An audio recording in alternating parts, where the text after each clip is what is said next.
Hello, my name is Inaya. I'll be interviewing Coach John for the Extraordinary Elders Film Project.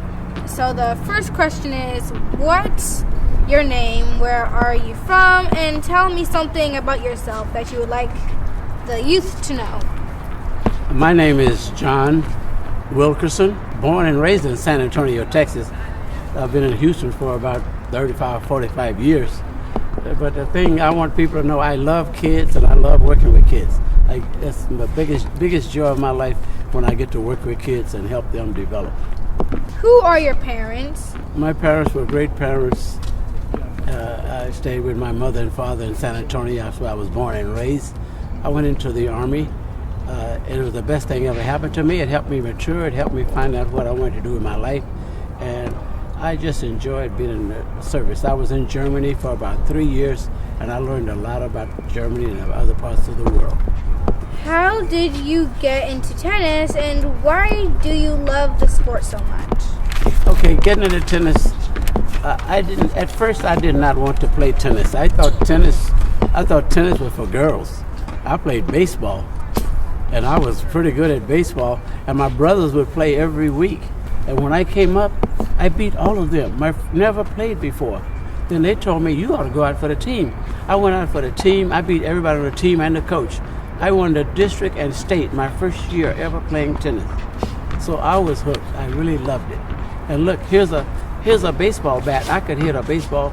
And then when they put a racket in my hand, here's a racket. If I can hit the baseball with this is so much bigger. So that was easy to play tennis. I loved it. And I love, like I said before, it's nothing better than working with kids and helping them to develop. What do you do for a living? I teach tennis. That's all I do. And I've never had a job in my life. And the reason I say it because I love tennis. If it's something you love, it's not a job. A job is when you don't want to get up and go and you can't wait to leave. Now I'm just the opposite. I can't wait to get here, and they have to make me leave the course. So I've been blessed, and I tell everybody, find something you love and you will never have a job. How much has your neighborhood changed since you were little?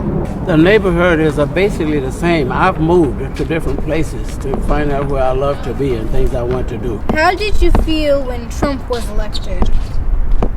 Trump is the president. Yes. And I feel the same way about all presidents. I respect them. They are the president. They are the charge of the country. There's some things I don't like what they do. You understand? Yes. But with everybody. I may not like you, but I will respect you. So I respect my president. Okay. How did you meet Zenas Garrison? I was fortunate when 3 months before I graduated from Texas Southern University, they told me I would be the professional coach out here at this tennis center. And I got out here and immediately I started a tennis program, free. All my tennis was free for kids. And at Texas Southern, I was playing tennis out there on the team, and the baseball field was next to it. Zena had a brother playing baseball, and we started talking, and he said, I got a little sister. He said, she's about 12. She played football and all that. Can you teach her to play tennis? And when I got over here, he brought her over here, and that's how we met. And God did this. I didn't do it. God, everything in my life has been ordained and planned and blessed by God. What do you think about the Williams sisters and other people who look like us, as in black people? That's a good question. I love Venus and Serena. In fact, there was a time in my career when they brought them down here when they first started. They were about 12 and 13, and they brought them down here for me for 3 weeks with their father. They were good athletes. I told him to keep doing what he was doing, and I love them very much, but our athletes have to understand that we are good athletes, and we have to understand that we can be as good or as better than most people, and that's what you have to endorse in people, about attitude. My youngest daughter was 5 years old, and I was out here, and I had to make some sayings for the kids, and one was, your attitude is, I had her to finish it. Your attitude is, at 5 years old, she said, your attitude is your altitude. I wrote that. That was so correct. and she's a beautiful young girl. So we have to have the right attitude. How did racism affect you while you were playing tennis? I was brought up to respect all people. And I was brought up, that was a time when I was brought up where I picked cotton. I knew all about racism. But I had, my parents and all didn't talk negative about it. They let us know that we are good people. You understand?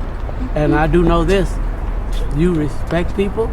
And I know this, if you can go out there and show them that you can compete, show them that you know how to be a good winner, you know how to be a good loser, you have no problem with it. But don't let nobody tell you what you are or what you can or cannot be. You have to know yourself. How has racism affect the sport and your career in the sport? Tennis is such a great sport because it's one-on-one.